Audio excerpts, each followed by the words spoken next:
On this episode of Mythbusters, the Widowmaker. Could you build a jetpack from plans on the internet? I'm ready to go, man! Adam and Jamie rise to the challenge of their toughest ever myth. I want liftoff this time! And the build team suffers for science in the myth of pyramid power. Baby, give us a kiss. Who are the Mythbusters? Am I missing an eyebrow? Adam Savage. I reject your reality and substitute my own. And Jamie Heineman. Quack, damn you. I wouldn't say Jamie's an evil genius. Between them, more than 30 years special effects experience. We're either going to die or we're going to fly. They don't just tell the myths, they put them to the test.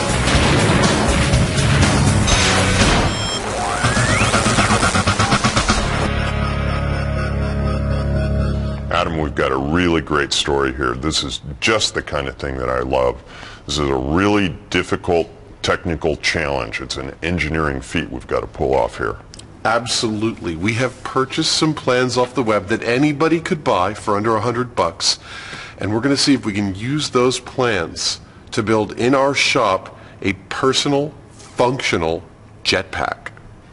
And of course, we only have, what, about $10,000 in a month? Well, it wouldn't be Mythbusters without that kind of crunch, would it? The quest to build a personal flying machine is as old as aviation itself. My strong conviction that by utilizing these inner universal forces, we shall all be able to fly like the birds. The Mythbusters are well qualified to join a procession of daredevil inventors hell-bent on avoiding traffic jams. The track record isn't exactly encouraging. So is the idea of a homemade jetpack just a dream? So what are we going to build here exactly? What do the plans say our jetpack looks like? Well, I don't see any jet engines anywhere on this thing. What I see is a gas engine goes in the middle of your back and a couple of propellers inside some ducts. So it's more of a vertical takeoff helicopter ducted fan housing kind of thing. Yeah, it's smaller than a helicopter. It's something you could carry around, but that's the gist of it. But it ain't no jet. No jet. It's actually a backpack powered by a 60 horsepower engine which drives two ducted fans. The cowlings create lift and thrust, and according to the designers, should be able to carry a 200-pound pilot. The plans are less than comprehensive, so it's a case of join the dots and fill in the gaps. That's a funky thing about these plans. You do whatever the hell you want, and you're going to be flying around like crazy. It's great. You'll go 50 miles an hour. With limited time and budget, Adam and Jamie will need all the help they can get. So the Mythbusters support team swings into gear. I have a question about the Rotax 503 engine. Jamie talks to aviation experts about the components spec'd in the plans. Do you know of anybody that has followed these plans then that has actually flown? Oh yeah, it'd be extremely dangerous. Then he crunches some numbers and comes up with a verdict. Well, I'm actually encouraged that based on the considerable poking around that I've done with all of the major components, it is theoretically possible that this could work. Can you see Jamie like this? To their knowledge, nobody has ever flown a jetpack like this one. So Adam and Jamie hit the road to find out about some that have got airborne. They're meeting Nino Amarino, an expert in rocket packs. Wow. Is this a jetpack? No, it's a rocket pack. This actually uses rocket fuel and rocket engines. The actual engine is on top, and these are the nozzles, one on each side. Well, it seems like a pretty simple unit as far as that goes. I mean, I'm sure there's more than meets the eye here, but what's the biggest difficulty about actually making this practical? Well, it looks simple at first sight, although there have been over 100 people that have tried, and all of them have failed. The first attempts to build modern rocket packs began in the 1950s and met with about as much success as the efforts earlier in the century. But the possibility of airborne infantry was enough to attract military dollars. The breakthrough came in 1961 with a device designed by Wendell Moore of Bell Aerosystems. As the operating envelope was extended, the rocket pack reached altitudes of 60 feet and speeds of up to 60 miles per hour. But it was too noisy, so the military pulled the plug on the project. Everybody seems to be working at some feverish pitch to develop a personal flying device, that everyone could be flying. This is some sort of utopian dream. Why do you think that is? Well, actually, the main reason why it is something that everybody wants to build is because of all the flying devices that man has built, this is the only one that the regular Joe on the streets has not been able to duplicate yet. Well, I tell you, I can understand why this is such a seductive idea to people because, it's like, okay, I'm ready to go to work, honey. I'll see you later,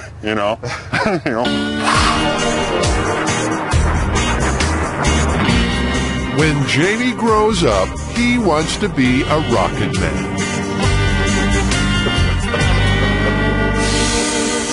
I've never seen Jamie so happy in my life. Fired up by the rocket pack, Adam and Jamie hit the scrapyards to search out raw materials for their own flying machine. Look at these. Oh my God, this is great. This is the average American's 6-month supply of soda pop. The towers of twisted metal loosen some of Adam's screws. Right, well, this piece behind me, I call it the APHIS 2. And, it's really about how confusing, society is. Because, it's all a jumble, isn't it? In the world of scrap, Adam and Jamie are pin-ups, and they're mobbed by fellow enthusiasts. So what are we building? We're building a jetpack, personal jetpack. Right. We're either going to die or we're going to fly. Well, let's hope you fly. Yeah. They're looking for aluminum. The plan's recommended as light, tough, and perfect for aircraft. Just machine a whole wing out of that. It's funny what gets us excited, isn't it? I don't think I've ever seen a solid chunk of aluminum that big. It's the second biggest piece of aluminum I've ever seen. It just, gets me all worked up just looking at it. After the obligatory drooling, the guys get down to the job at hand and come away happy shoppers. You can't take Jamie and I to a place like this and have us just leave with what we came for. This big plate of 16th-inch aluminum is going to be most of the structure on the backpack. This angle iron's going to be some of the cross structure along with the arms for actually steering and controlling. It's all really fantastically useful stuff, and I love working with aluminum. I'm delirious from the sun. I love aluminum. Aluminum, I love you.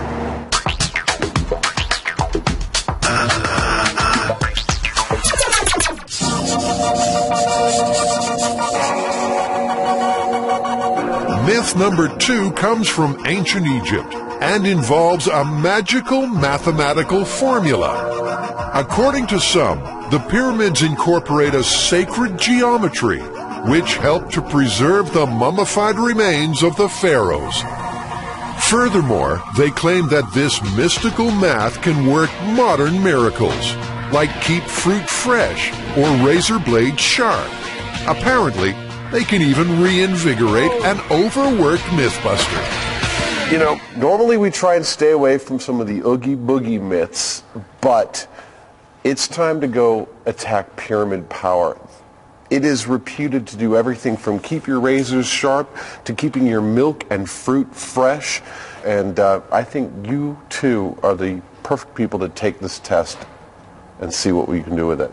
Well, as a true scientist, you do have to walk in with an open mind, without any preconceived notions and put it to a very rigorous testing. You guys are going to have to build a whole bunch of pyramids in a very short period of time. All right, I'm going to go back to sleep. Nighty-night. So, can the build team crack this cosmic code? Where is that formula? First, they must erect their own pyramids by following the instructions of New Age mythmongers. That doesn't make sense. It's all as clear as mud, so they decide to seek enlightenment from someone who walks the walk, true believer Jerry Tomlinson. Okay, Jerry, so you're our self-proclaimed pyramid freak. We got lots of questions. Okay. So you're totally convinced that there is power with these pyramids? Oh, yeah. A guy in Czechoslovakia patented the Cheops razor blade sharpener, and he put razor blades on it, and they would dull razor blades, and they would be sharper, you know. And I tried it once. I lived there for about a week, and it seemed to be sharper. Not that convincing, eh, Tori? Do you think that the materials that the pyramid are made from have any effect on the experiment? Well, copper is a real cool metal, but it's supposed to work. Yeah, maybe. So excuse me. No. I've been told that's not true, because you can do it just the shape is maybe what you use has some effect, but I think it's primarily the shape. The build team leaves Jerry a little older, but none the wiser. Look, you guys, we just got our mail order pyramid. Is this the one that's supposed to sharpen razor blades? This is the one. Wait a minute. I think we've been had. How much did we pay for this? $38. I think we're the suckers. Back at the shop, there's been a delivery. But if it does keep fruit fresh and razors sharp, $38 is money well spent. While apparently the material doesn't affect the pyramid's power, the dimensions do. For maximum potency, the model must be an exact scale of Egypt's Golden Pyramid. And this one, well, looks a little wonky. I mean, here's our pyramid. Do you feel any power? Come here.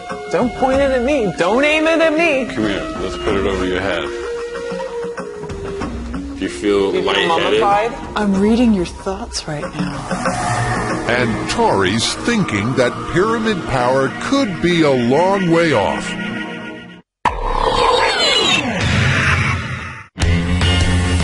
Personal jetpacks are everybody's dream. But is it utopia? Or could Joe Soap really build one in his garage? The Mythbusters are going to find out. They're on the trail of an ultralight engine at California Power Systems. What can I do for you guys? Looking for a Rotex 503 dual carb. I understand you have one in stock. Yep. Could we have a look at it? Sure, I can bring one out here. This is the one spec'd in the plans, but Mike suggests a lighter and more powerful alternative, the water-cooled Rotex 583. I can't see how this possibly couldn't push you off the ground. It has that much power. Wow. That's what we want. That's what we want to hear. It's not the exact engine specified in the plans, but it's close enough. Any reasonable person with the dough would go for the Rotex 583. I mean, it's a lot more power for just about the same weight, actually a little bit less, and every pound counts here. In the trunk of this car is our chance for immortality. That thing has about as much horsepower as this van does. And it's not going to be like strapping an automobile engine on your back. Let's get back to the shop. Let's make this sucker. Back at M5, the build begins. And right from the get-go, Jamie's fired up. This is exactly the kind of project that really motivates me personally. So I'm going to be losing some sleep over this one. Starting to look like an aircraft part. All right, ladies and gentlemen, here we go. While Jamie works on the main structure of the backpack, Adam starts on the cowlings. Without them, the thrust generated by the propellers is dispersed. When the cowlings are added, the thrust is concentrated. They also create suction around their top edge, causing lift like an airplane's wing. But the ducts only work if the clearance between propeller tips and cowling is less than 1/16 of an inch. According to the plans, the ducted fans should provide 500 pounds of thrust, more than enough to get Jamie airborne. Adam carefully cuts thin layers of roofing foam which stack together igloo fashion to form the basic body of the cowling. This appeals to both Jamie and I in a very sort of deep core level of interest for us. It is exactly the kind of thing that, once we did the research, we found out that no one's actually really flown one of these things that we can find. It would be amazing if we actually were able to build one to fly. The cowling design seems solid enough, but Jamie's finding that the plans for the main body of the backpack have as many holes as the average tea bag. There's stuff, the basic thing that's going on here is maybe not that wacky, but when I get into the details, it's like idiotic. They call for the 90-pound engine to be bolted straight onto a wafer-thin aluminum sheet. And this thing's just socked right in the middle of this 16th-inch sheet. Yeah. And the engine's on there. A 62-horsepower engine. Mounted on 16-inch aluminum. I'm not going to get near it with it operating. Yeah. I mean, I'm not going to, there's no way in hell I'm going to get in this thing. I mean, it's terrifying. The guys have got mixed feelings about the plans, which are a cocktail of the good, the bad, and the downright ugly. It's like frustrating and almost disgusting how poor these plans are, and yet the stuff that he's kind of coming up with isn't all that bad. While at first glance they seem easily like the work of a crazy person, it all seems, sort of crazily plausible that it could fly, but again, the devil is in the details. In the interests of safety, Jamie adds a plate to strengthen the engine mounts. Then he blocks out the basic structure of the backpack. That looks like it ought to make sense. The propellers arrive, specially made by a hovercraft manufacturer. Hard to imagine these two picking you up off the ground, huh? It's gonna be like, I think that's about what it is. Yeah. Okay, well, onward and upward. Despite their misgivings, it's not necessarily a case of pigs might fly. Based on the initial number crunching that I've done, this thing could actually fly. And, the fact that we haven't actually seen anybody flying with it is sort of like, what's going on here? Are we going to, be the first ones? The build team is testing the myth that pyramids have strange powers of preservation. They'll build 4 scale models in which they'll place some milk, half an apple, half a razor, and half a flower. The other halves, the controls, will sit outside the pyramid. According to the myth, their models must have pyramid-perfect dimensions to ensure any cosmic power is cranked up to the max. Hey, Tori, it is going to be a golden pyramid. And apparently, for the sharpest razors and freshest fruit, the pyramids must align with magnetic north.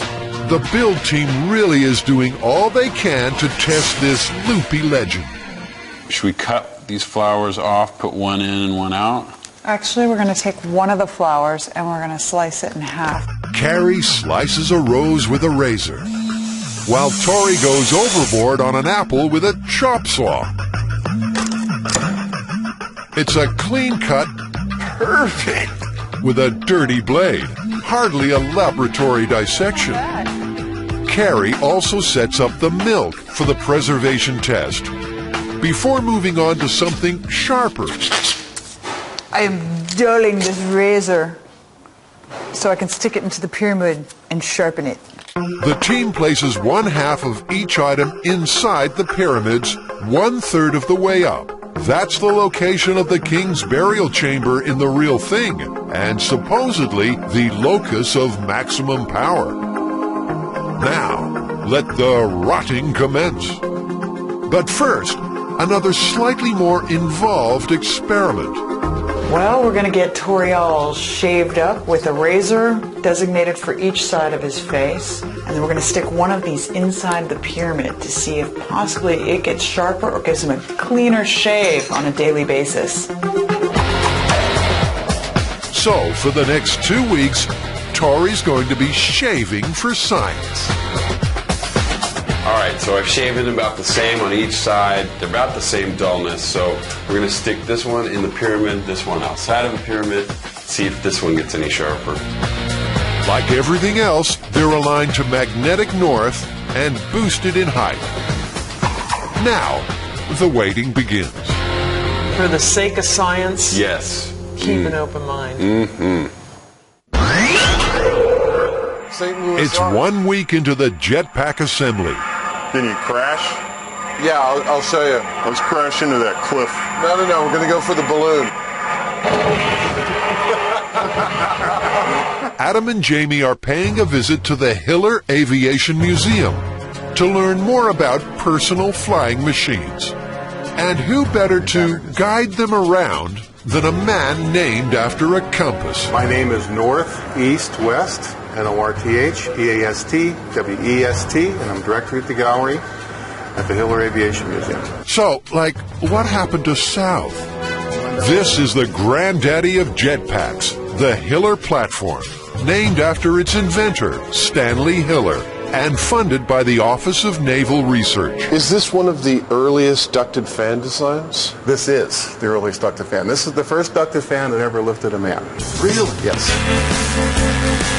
The Hiller platform was more magic carpet than jetpack, with the pilot standing above a single large ducted fan. The inaugural flight took place in strict secrecy in January 1955. But when the military went public later that year, the whole world wanted one. I'd love one of these at home. Well, the development cost on this back in the early 50s was still about $500,000, so it's another reason we'll all have one sitting at home. But I think safety more than anything. And we're going to build one for a couple grand. Even though the platform flew, the military saw it as unsafe and abandoned the project. Only 7 vehicles were ever built, but the principle of ducted fan-powered flight was off the ground. This Solo-Trek device, developed in the 1990s, looks almost familiar. Damon, we don't need to build one of these. We already found one. Like their work in progress, the Solo-Trek is powered by a pair of ducted fans driven by a gas engine. It's amazing to see it here because, I mean, you can just see the hand-built aspect of it. You know, once you start to really see the parts up close, it's really apparent that humans built it. I love that aspect. This prototype never flew, but with military backing, its offspring were more successful. A Hollywood version of the Solo-Trek device flew into action in the movie Agent Cody Banks, but it only soared with the help of special effects. In reality, this sort of performance is a long way off. This is the real thing on its maiden flight in November 2003. It took 7 years and $10 million just to get this far. So where does that leave the home builder? North, have you heard the myth or idea that you could actually buy plans, really simple plans actually, for something quite like the Solo-Trek here and build it yourself? I have a whole drawer full of them. Really? Yes. Well, do you know of anybody that's actually followed through and built the things? Not with a vehicle like this. I've never seen anything like this type of lifting vehicle except for the Solo-Trek. Adam and Jamie leave the museum with mixed emotions. They've learned that ducted fan devices can fly, but only just. The project hangs in the balance.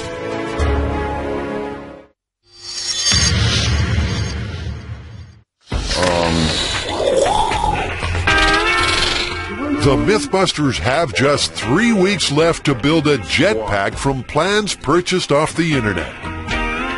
But the more time passes, the less confident they are about getting airborne. I'd say 15% chance of someone levitating in any way, which is actually pretty high. But again, the math is all there. It's all in the details. You know what? I'm going to lower that. I'd say a 5% chance that someone flies. 80% chance that this thing makes a hell of a racket. And 15% chance that there's some horrible, horrible disaster with it. Meanwhile, Christmas has come early for Jamie. Well, this is a great little engine, but we had a fan offer us another engine that's a little lighter, and yet it has the same power. I'm all about having a lighter engine, and so we're going to return this. Jamie's also decided that he needs to make a major change to the plans. Having been to the Hiller Aviation Museum, there's one consistent theme that keeps coming up, and that is that these devices have stability problems. And short of doing something really complicated and expensive, an idea that I had was to move the engine down low. By lowering the engine and elongating the backpack, Jamie hopes to gain extra stability, if he can get airborne.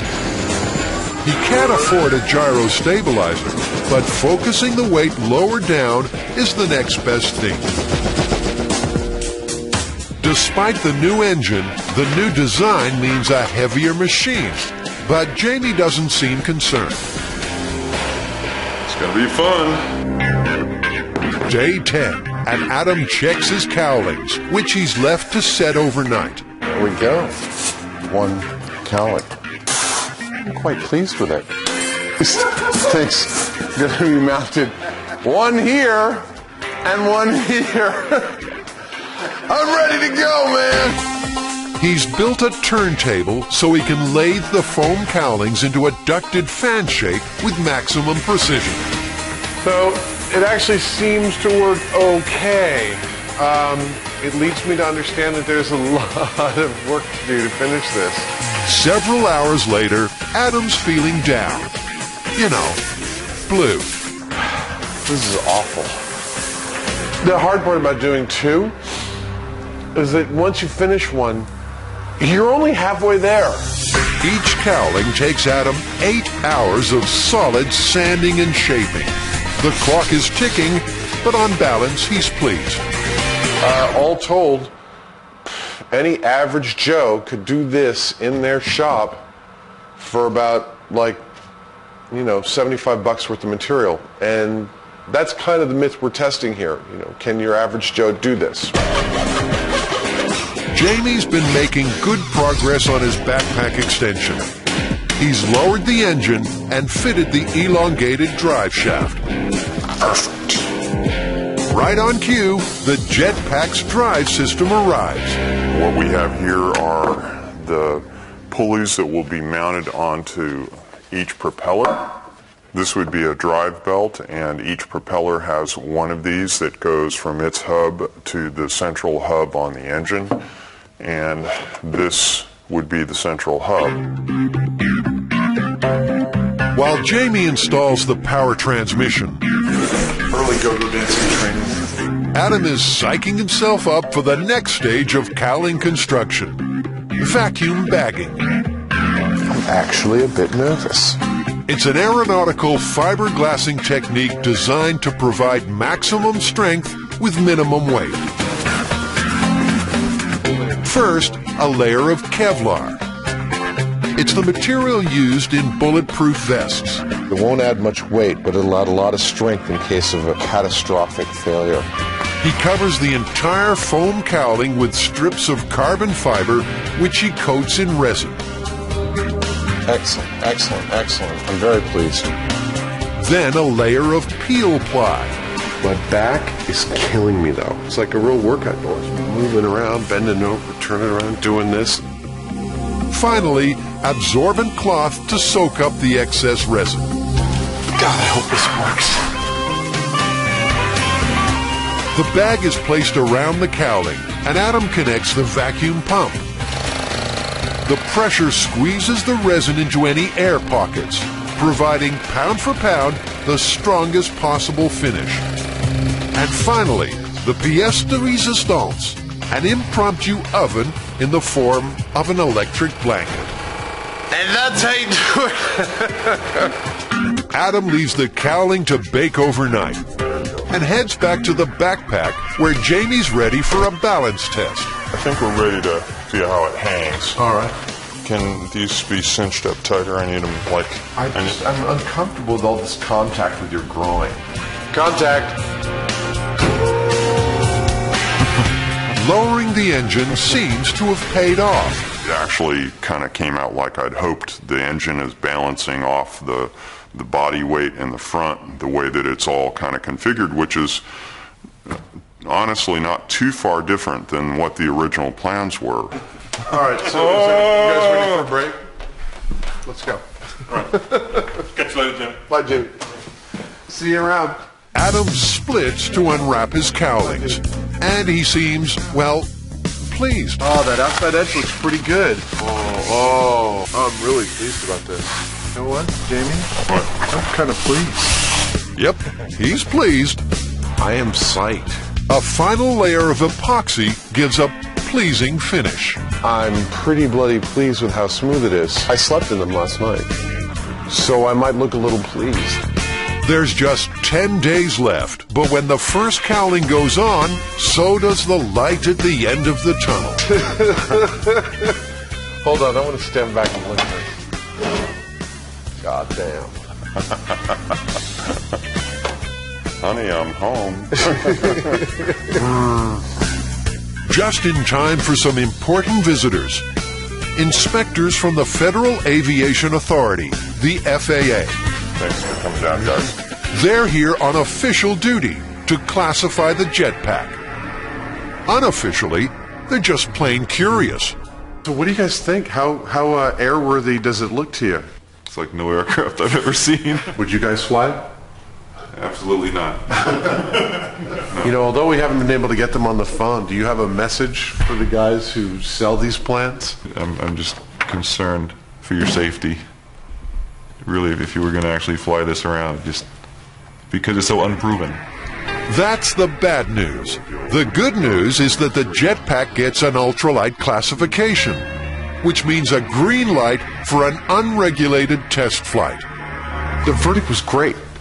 This loophole occurs where if it's under a certain weight, you can strap whatever you want to your back and fly it as long as you fly it out of their airspace that they care about, and as long as you don't hurt any other people. The final week of construction is a mad rush to finish on time.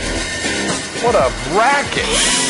The cowlings are secured in place, and directional vanes are attached. Jamie makes another change to the plans by adding reinforcement struts to support the ducted fans. Finally, he installs the armrests, joysticks, and throttle control. As the clock runs down, the stress levels go up. This is the expression I'm going to keep on making during this.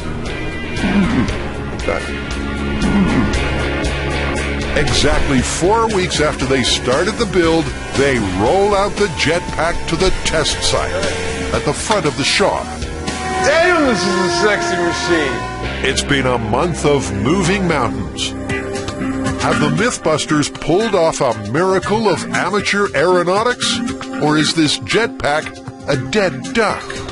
You know, we've been working on so many parts of this for a combined total of 4 weeks now. It's the longest build we've ever done on Mythbusters.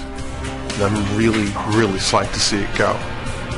I'm a little scared, but mostly I'm completely psyched. I mean, even if this thing's a miserable failure, I'm tickled pink.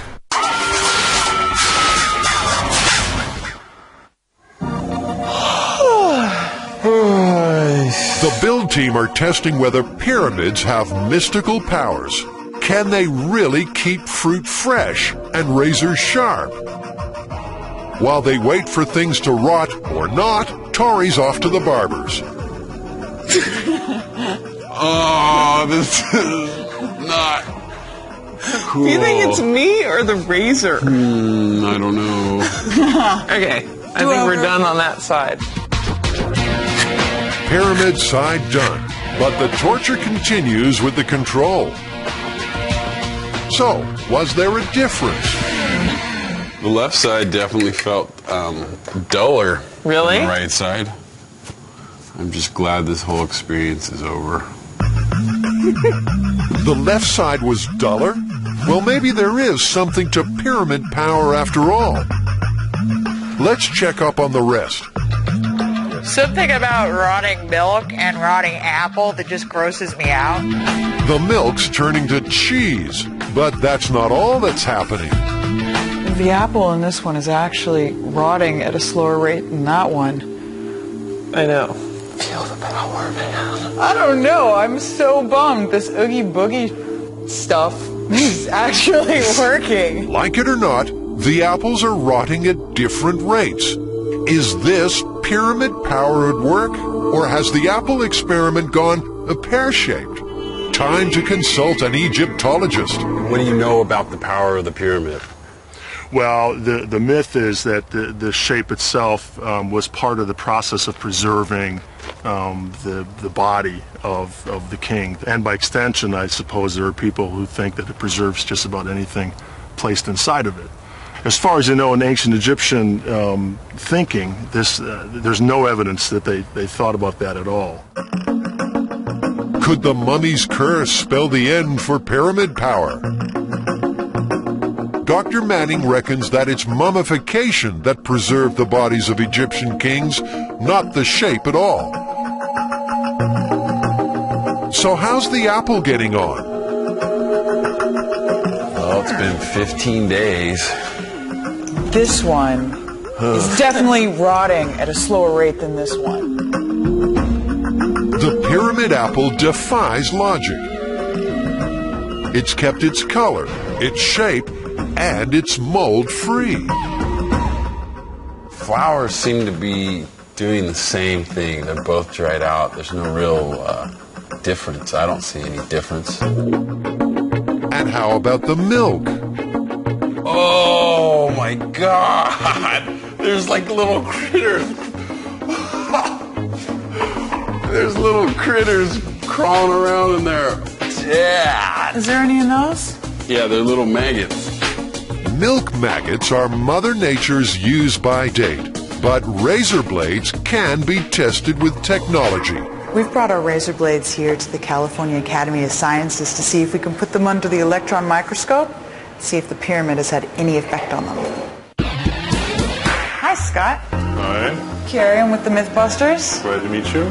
Scott's a guru of the electron microscope. First, the control razor at 2,500 times magnification. It's just hard to believe that this little forest right here is the edge of a razor blade. The roughness means the razor's edge is blunt. So what about the pyramid razor? They look pretty much identical to me. Side by side, photos show how similar they are. At 3 magnifications, they're almost identical. And they're both different from a brand new blade. So pyramid power sharpening seems pretty ineffectual. Would Tori agree? All right, so this is day 16, the last day of our experiment. Are you ready? I'm ready. First up, the control razor. Ow. It's not very sharp at all. It's actually kind of hard to watch. It's as blunt as a bowl of pudding. You want to go for the pyramid? Yeah, hopefully that will be sharp. I hope for your sake pyramid power works. Why? I thought you enjoyed seeing me in pain. Of course not. How's that feel? This is like no better than the other one. It's just as dull. It's like pulling hairs out of my face.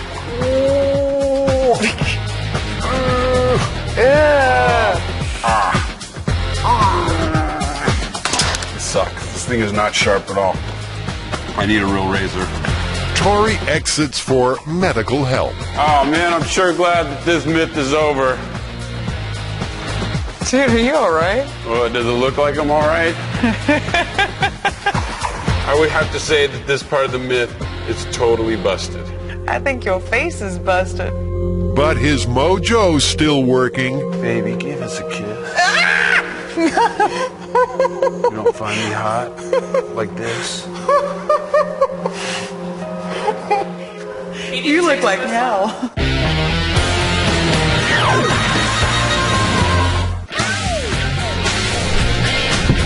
The Mythbusters' quest to build a flying jetpack has taken them to Davis, California, home of the Muller Sky Car. Oh man, I have to have one of these. Look, my kid's in here too. Dr. Paul Muller has spent half a century and $200 million trying to develop a flying car. According to Muller, this is the future. Is this something that I'd be able to purchase eventually and, like, you know, fly it in San Francisco to my job? Well, I believe, as Dr. Daniel Golden, the ex-head of NASA, that this vehicle will be in the hands of 25% of the population within 10 years. And he said, he went on further and he said be within 90% of the population within 25 years. If he's right, it won't be long before we're flying to work, like George Jetson. For decades, inventors have been promising air vehicles, but the hard fact is they're still science fiction. What do you think? Is this all a hoax or what? No, I think this is cool. We need these things. Unless we want to pave the whole planet, you know, and put roads everywhere, it's like the highways are getting too full. Yeah. What else are you going to do? Build your own jetpack, of course. In just 1 month, Adam and Jamie have built their own from plans purchased on the internet. Now, the moment of truth has arrived. I'd give this device about a 25% chance of actually working reasonably well. The other 75% chance, I would say, is catastrophic failure. And there is 100% chance that I am not going to be flying around untethered on this thing. The jetpack remains potentially deadly, so Buster steps up to the plate. Meanwhile, Adam's having an attack of the clear light of days. I don't know what illusions Jamie might be under. I've been pretty clear all along that this thing has a very, very tiny chance of actually functioning. I give it 10% that it actually is. 10% I'm probably being really generous. Let's say 2% that it's a viable flying machine. So the clever money's on gravity. With catastrophic failure always an option on Mythbusters, the guys take the usual precautions. Now it's time to see if Buster can actually rise up in this thing. This is the first official flying test of the Widowmaker. All right, starting up when you're ready, Jimmy. Okay, go ahead. Buster's wife should be checking his life insurance right about now.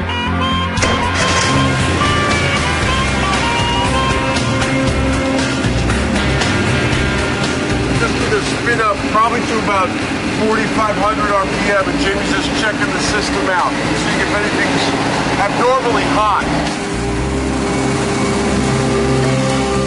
Everything looks cool, so Jamie opens the throttle.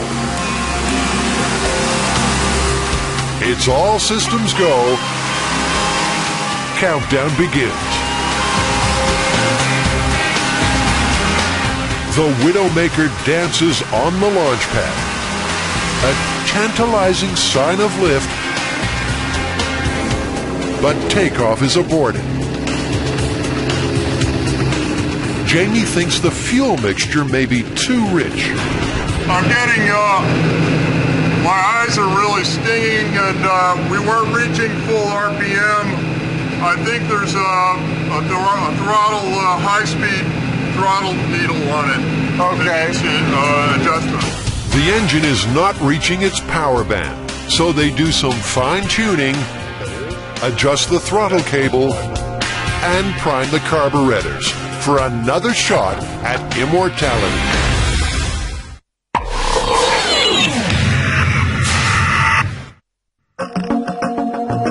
The power of ancient Egypt. The build team have been trying to harness the mystical force of the pyramids and have unearthed a bit of a surprise. All right, guys, you've been testing for a couple of weeks now. I want to ask you about how some of these tests did. The milk? Busted. Let's see, the razor blade? That was busted. And the flour? Busted. You Okay. couldn't tell any difference. The apple? Well, there was a little difference. Really? It seemed that the one inside the pyramid rotted at a much slower rate. There's no getting away from it. The pyramid apple isn't exactly crisp and juicy, but it's not as shriveled as the control. But there may be a non-mystical explanation. Tori forgot to sterilize the blade of the chop saw when he split the apple, and may have given the two halves different microbial loads. So there's got to be one last test, this time with whole apples to avoid contamination. They're polished with bleach, then put under a UV light, a WMD for microbes. And in a fit of geometrical enthusiasm, they decide to test cube power too. If there's anything to pyramid power, this should be the setup. We'll find out. With everything pointing north, the apples are left to sit for 4 months. Time to put this pyramid puzzle to bed. Okay, that's pyramid. This is the control. That's nothing. And this is cube. Well, it's obvious that cube power is really bad for you. But what about the other two? I'm just going to take some representative samples. Pyramid, regular. I'm looking at the one in the pyramid. I'm looking at the one out in open air. And I don't see any appreciable difference. I'd agree. So I think that's myth busted. Can we call this myth busted, please? And can we not do any more of these Oogie Boogie myths?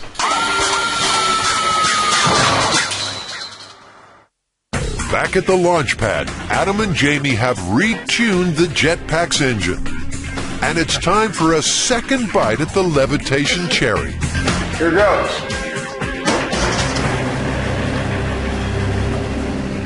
I want liftoff this time. Round 2.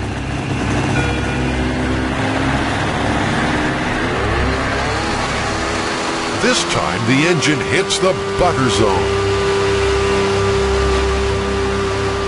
Jamie's whiskers are twitching. The tachometer reaches 5,600 RPM. Gravity's got a fight on its hands.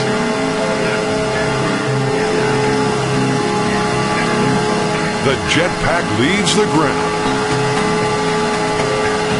It's almost flying. But gravity wins out. Close, but no cigar. It's getting to the borderline. Right there. Yeah, no, I can tell. It's right there. We've got 5,600 RPM on that last one. We are at the power band. We are at the maximum output of this engine. We have too much weight.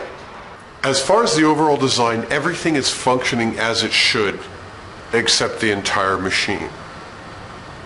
The engine is performing beautifully. It's all functioning. It's just, at this point, we're just too heavy. According to Jamie, weight is not the main issue.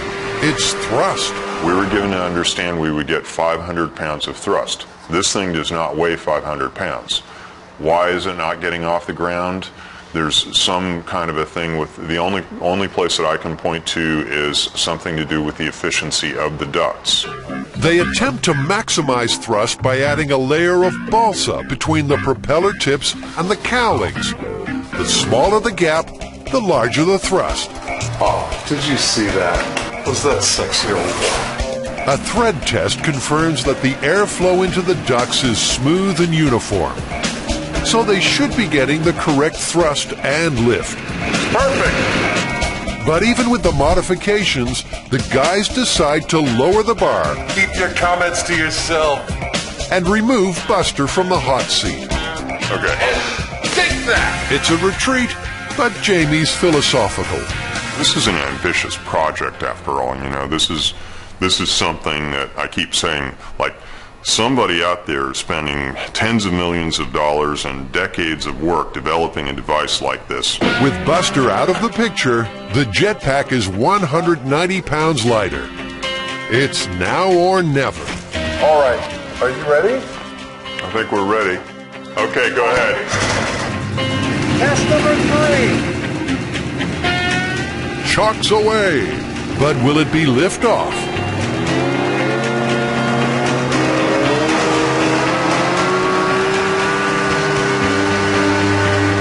It's trying, but it ain't flying. The game's finally up. It's not even providing all that much lift on its own. If it was correctly balanced, it would be flying on it without anything on it, but not with a whole lot of access. In other words, without a pilot. Even so, Jamie can't resist having a go in the Widowmaker. Mrs. Heinemann, you should look away now. I have a sneaking feeling this is going to, like, not exactly tickle in a certain unmentionable region, but it's going to be vibrating like crazy down there. What the hell are you writing out there? Pilot to Bombardier, do you read? Over. Are you good? Yeah.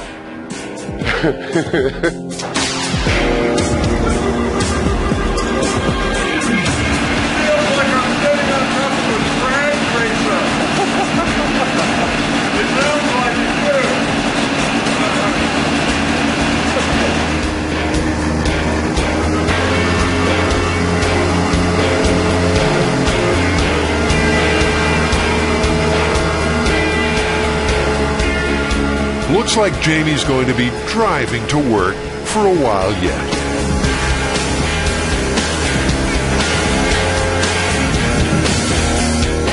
How did that feel, man?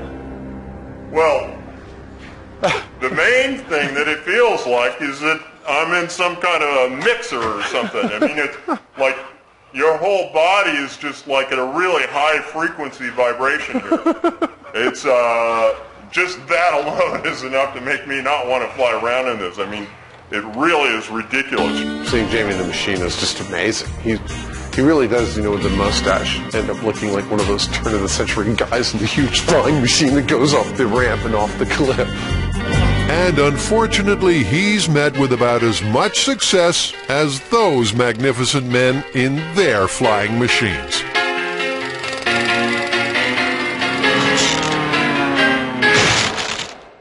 We're both exhausted of this project.